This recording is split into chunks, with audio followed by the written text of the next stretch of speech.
Hello everyone, welcome to Mr. Go channel, and now we're going to explore how citizenship and governance in Singapore, and this is will be applies to your social study. And if you are new to your social study, welcome to social study, because it is a study about Singapore society and how we manage it and how we progress from thereafter.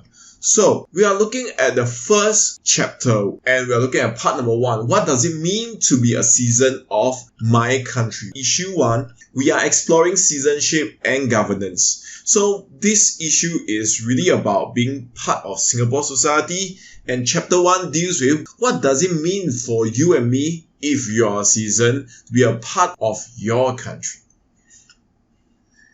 We will be looking at 4 ways to become a Singaporean, and the later videos will be dealing with advantages of joining Singapore society and the disadvantages of joining Singapore society. So let's go. So how do we become Singapore citizens? The first way is through descent. Descent can be something along the line where you are born outside of Singapore with at least one of your parents being a Singaporean. It could be both, but you're born outside of Singapore. Regardless of whether you're outside or inside, as long as one of your parents is a Singaporean, you can be a Singaporean. You have a choice, you see. The second is through your country of birth. You are born in Singapore with at least one of your parents being in Singapore citizens. Marriage. You could not be a Singaporean but become a Singaporean when you marry to a Singaporean for at least 2 years. You come over to Singapore, you still may be a foreigner, but on a marriage pass, after you become a Singapore permanent resident, you stay at least 2 years, then you might actually become a Singapore citizen. This is one of the ways, but it's not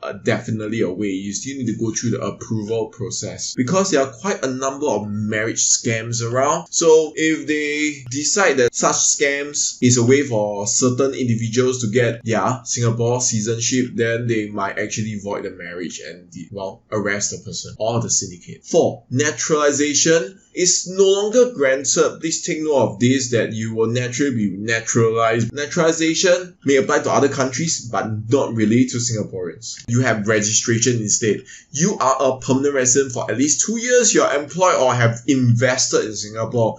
So you are contributing to the Singapore economy, and that may allow you to become a Singaporean. So you still need to, apply to be one. Besides fulfilling the above 2 criteria, you still need to complete your national service. And if you are a female, congratulations, you are spared this, but I do not know. Maybe in the future, females have to serve national service. Well, for now, the males, you will have to complete national service, which means you will have to be 18 plus to 20 and above before you can apply this. Well, if you're too old when you come over, then this may not necessarily apply to you if you're a male, but your next generation, if it's a son, will have to serve national service. And last but not least, this is important. Singapore do not allow dual citizenship, means that you cannot be a citizen of 2 or more countries, which means if you decide that you wish to be a Singapore citizen, you have to give out your original citizenship, be it from any other country other than Singapore. So now that you decide that you want to be a Singapore citizen, what does it mean for me to be a citizen of my country? When you say that you're being a citizen, you're essentially saying that you are a member of the human society. And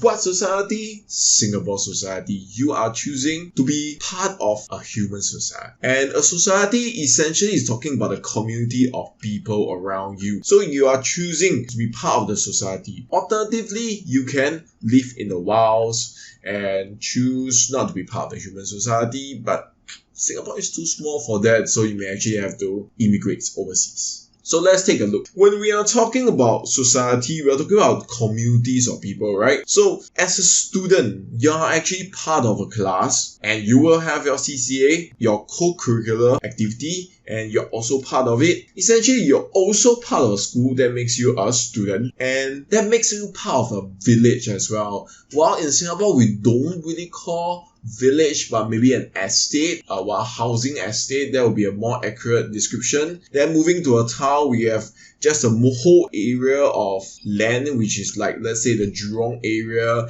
Hougang area, or the Tampines area, that we'll consider a town. Usually they are self-contained where they have their own facilities and to cater to the residents there. Next, we are moving on to a city where Singapore is a city, but if you're going to overseas, you know that a city is not part of the country. So after that, you move to a nation, aka country. It is both a city and a nation, but if you go to other countries such as in Malaysia, Kuala Lumpur is a city, but it's not a country. Malaysia is a country. And last but not least, we move on to a world. You are a member of the world, like it or not. As long as you are participating in something that involves the human society, you are part of the world. So, before we continue, it is important to consider these few questions which will help you in understanding in the next few videos. So, why do you join a society in the first place? And what are the benefits of joining a society? What are the disadvantages of joining a society? And last but not least, are there any people that aren't members of any nation? And I give you a clue, the answer is start with why.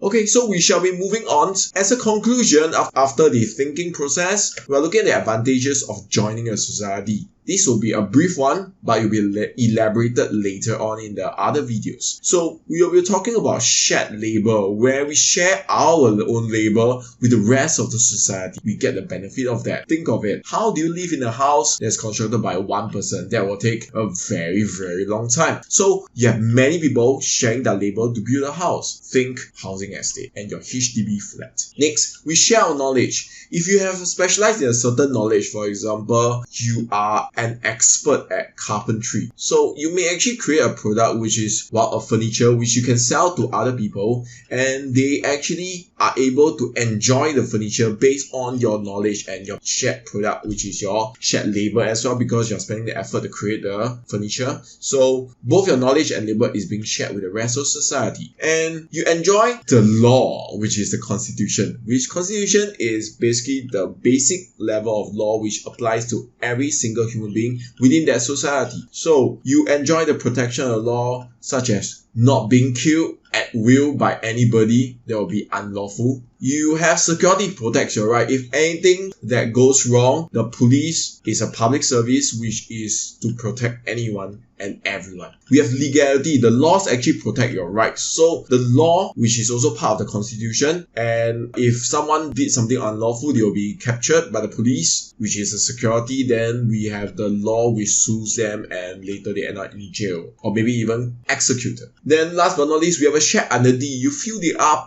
part of a big community, be it your class, be it part of a nation. That is why we celebrate National Day, right? So we are celebrating our identity as a national citizen, and we hope that the country will go on and prosper, and in the process, we prosper as well. Let's take a look at the disadvantage briefly. So we need to pay our taxes. You can't live in a society because certain goods need to be paid, but no one pays for it, like your safety, which is guaranteed or which is protected by the police. So someone needs to pay them. That will be under public service. And how about the street lights? They are also public goods. We have economic activities. So you need to partake in economic activities when you become an adult to help the society as well. So in order to get money for your food and your lodging, so you need to work, which is why our parents work, and eventually we'll have to. So we'll get feedback from the society, be it good or negative. We'll get feedback for society is which we need to learn so that we can adapt and survive in the society. We also need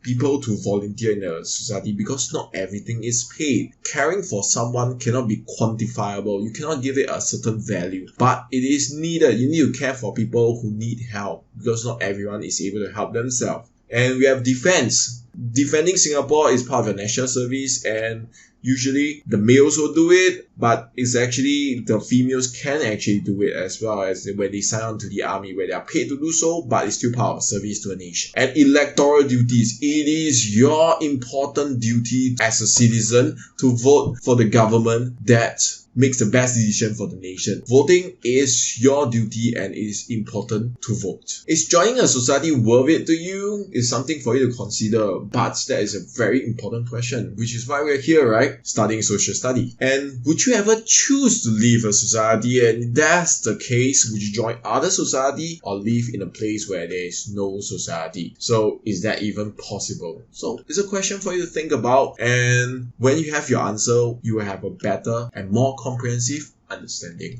And that is all for chapter 1.1, and I hope you have a very great day and stay tuned to the next video. Goodbye.